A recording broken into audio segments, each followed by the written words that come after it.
Alright guys, so I'm gonna try to explain the newer setup of barrier skip. This one still uses the grappling hook, which we will hopefully be able to skip soon enough with some better setups and hopefully no RNG and so on. This setup is way faster than the earlier one, so I would recommend, if you want to try this, to follow this one. It might be a little harder than the other one, but it's like way faster, so I would recommend it. And yeah, so I'm just gonna commentate over this video that I took earlier and explain what to do and maybe what not to do.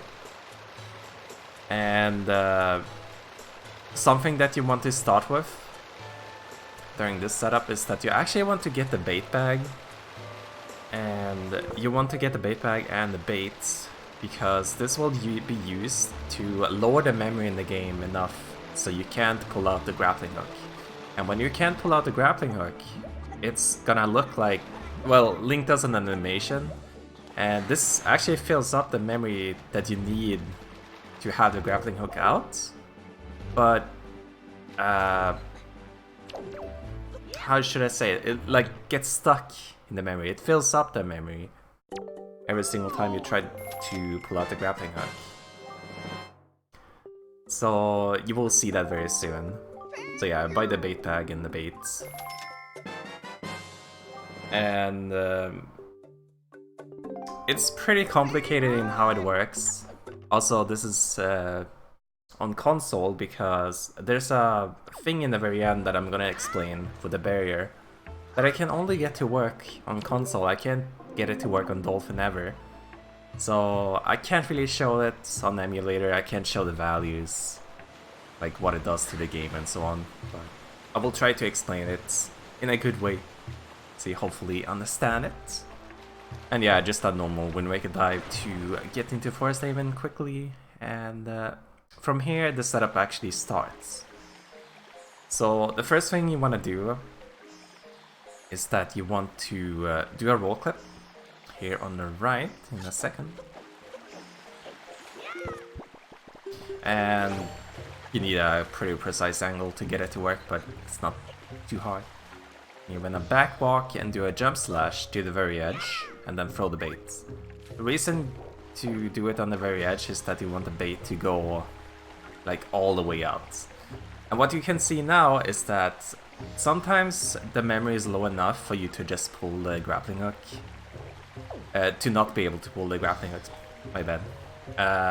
But right here, I still had enough memory to pull out the grappling hook.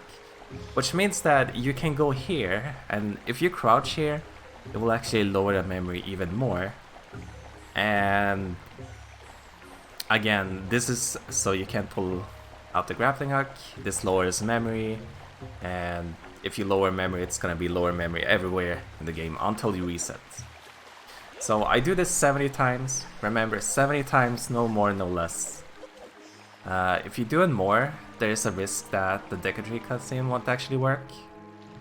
Or well, the area won't load after the Decatry cutscene. It will stay at the black screen. So try to avoid that. Only do 70 invisible pulls and it should be fine. Right here in this attempt, I went for Decatry cutscene skip. I was really bad with storage, but never mind that. You don't have to go for Decatry cutscene skip. You can just watch the cutscene and then go up to the leaf. You actually don't have to go into the potion shop in this setup because you have enough memory after the cutscene. Again, if you do 70 pulls, no more, no less. So I'm gonna speed past this. Not gonna explain the cutscene skip.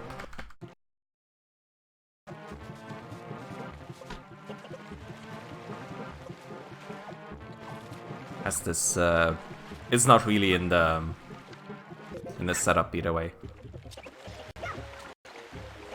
So yeah, when you make it up to the leaf, this is all like normal. If you did it correctly without the with the Decatry cutscene, you should be able to pull out the grappling hook. If you did it wrong, then you won't be able to pull out the grappling hook, and then you need to enter and exit the potion shop.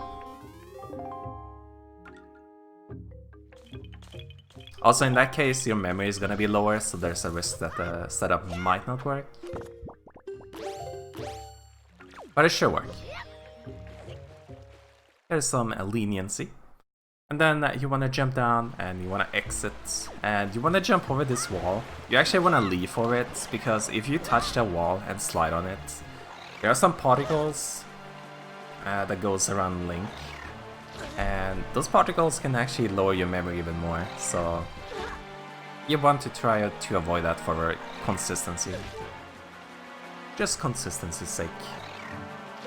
And then you want a Death Warp here to get Windfall.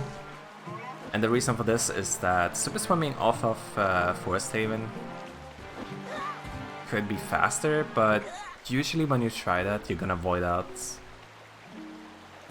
which is definitely not preferred. Because if you void out, because when the game doesn't have enough memory, it can void you out when you try to go to the other quadrants. And if that happens, you're gonna be in the boat, and the whole setup is gonna be wrong. Anyway, so from here we wanna super swim in between Dragon Roost and Paw Print Isle several times until the rocks at Dragon Roost disappear. The reason for this is that every time you go between the quadrants and you don't have enough memory in the game, is that it's gonna try to load all the actors on the island, but it's not able to do it. So every time that happens, it fills up the memory even more and more and more, and in the end, the memory is very low in the game. So yeah, this is a bit easier if you have the map. I don't have the map in this save file, so I just went with pausing. Just minor things. But yeah, I pause when I get close to the island, well, Dragon Roost at least. Just so it doesn't sploosh me when I have this much speed, because I can go back and forth a lot.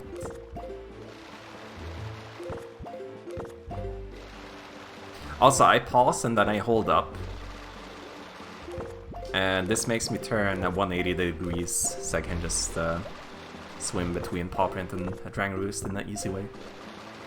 Also, you want to make sure to never super swim in any other quadrants than the ones that I mentioned, because if you do, you will fragment the memory in a different way, and it can either fragment it less or more. And both could be very bad for the setup. So make sure to hold yourself in the quadrants that I mentioned. And yeah, again, I super swim between here until the rocks at Dragon Roost are gone. Mainly the one on top. Sometimes there's like one on the left. Like right here, I checked if there's rocks. There was a rock. Continued. Also, usually when the island loads this slowly, like you see, I have to pause many times. It means that the rocks are gonna be gone soon. So right here, the rocks were gone. You see the rock on the left, that one is still there, but that's fine. The other ones are gone. So right now you wanna super swim to Thorn Ferry, and this is to get the quiver. We do this because the thorns will be gone, so you can just go through the entrance easily. And for this, you want to go through Fire Mountain, coming up here, and Star Belt, coming up right here, and then we go to Thorn Ferry. And if you have done it correctly, there will be no invisible wall and no vines, so you can just proceed to the quiver pretty easily. So we'll just speed past this. And to leave, you can do a side hop and jump slash, or you can do like a precise, oh well, it's not precise, but just a jump attack on the right side. Also works. And then you want a death warp on the choo choo. The reason for the death warps, by the way, is that if you try to save warp, it's gonna flush all the memory corruption that you have done, and you would have to restart. Because the game does a hard reset if you try to reset your game after corrupting the memory. So yeah, a death warp works, takes you back to Windfall. It's all good. So now you actually want to super swim to Forsaken Fortress, and you want to do this through Spectacle, which is west, and another west, another quadrant west, which is Modern Child Idol, and then a third one to Four Eye Reef. Then you want to swim north to Forsaken Fortress, and then actually back to Four Eye Reef, and then Forsaken Fortress again.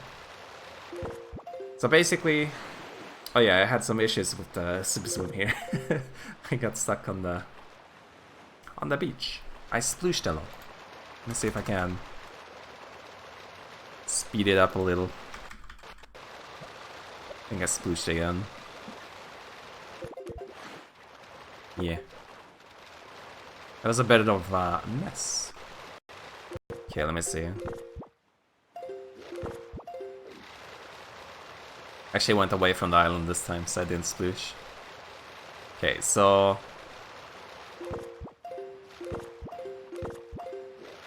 this is Spectacle Isle.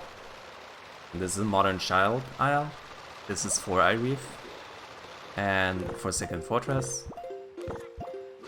And you go back to Four Eye Reef. And then Forsaken Fortress. In this case, you want to keep yourself on the left side. It can be dangerous. Like, I was actually kind of close to it there. To be in the middle. Because there can be cannons by the front door. So you want to avoid that. Because if the cannons shoot at you at any time, you will crash your game. The reason I actually go back and forth between Four Eye is because otherwise there will be cannons on the left side as well. So I try to avoid that. Anyway, you want to enter the loading zone, and this is actually to take damage in here for a zombie hover coming up, and also calling Tingle, because if you try to call Tingle on like outside, you won't actually have enough memory in the game to like get the text up, so you basically just softlock. So walk in here, call Tingle. Then we're gonna take damage as well. Speed this up a little. It's good that you have those spikes. Easy to take damage. So for the zombie hover, I like to go... there's like a small crack on the floor that I like to have my left foot on. And right here I equip the red thing. So look at my left foot where I place it, and I aim about there. Then do a side up and a jump slash. And if I do it correctly, I will take damage. And then I can start a zombie hover. Can also speed this up. When you do this, you want to make sure that you end it with the deco leaf when you get healed. Also, I think I forgot to equip the red thing, so I did it here. Because if you do a jump slash at the very end, you would just... well, you're screwed because you can't get into the loading zone, basically. So go high enough, and then you can leave into the loading zone. Right here, you will see that both Tetra, the pirate, and the water is here. It actually means that the memory in the game is pretty high compared to the old setup. But it's perfectly fine. You will see soon why. And although the memory is kind of high, you still need to break a pot here. Because if you don't, the memory in this certain room is very low. So it's not able to load any loading zones. So if you would go into a loading zone right now, you would just be soft locked because Link is just gonna walk forever. It's not gonna load anything, basically. So if you break a pot, you free up some memory, and it makes it so you can continue to the next area. And I'm gonna definitely speed past this. Oh Jesus, got blurry. So right here, coming up soon, when you get to Hyrule, you want Tetra to actually speak to you, because if you have low enough memory, again, the text boxes can't show up, and in that case, you're soft-locked. But if you do this setup correctly, this should be perfectly fine. You should have high memory, and Tetra should be able to speak to you, just like this. And then you can continue on. So, a big difference compared to the old setup is that something we actually didn't notice, and this probably works in the old setup as well, is that for some reason on console, the barrier unloads very early, and like now and then, like randomly it feels like. This is something that I never got to work on Dolphin. I have no idea why this doesn't work, and the reason for me not finding it is because I was mostly testing on Dolphin. So it was kind of hard to find. So basically, now when you leave to the area with the barrier can randomly be unloaded or not unloaded. So in this case, you want to go and check if the barrier is gone. If it's not gone, you want to enter the castle again and exit again, and then hope for the barrier to be gone. So you will redo this until the barrier is gone. In this case, the barrier was gone right away. See no barrier. So I was free to walk over to Ganon's castle, well, tower, right away. And yeah, this actually saved like 9 to 10 minutes compared to walking back and forth between the loading zones and duping the grappling hook again, and so on. So right now we don't have a good visual cue of this, like when it works, why it works, and so on. You basically have to hope for the best, basically luck. Unfortunately. So yeah, that's the setup. I hope you guys understood half of it, at least, that I tried to explain. If you have more questions, you could probably comment it on the video, or you could join the Wind Waker SD Discord and ask us there, and so on. We will hopefully have better, easier routes in the future, but this is like what works. And yeah, I hope it helped a little. So let's watch Tetra fall down, and that will be done. Thank you for watching.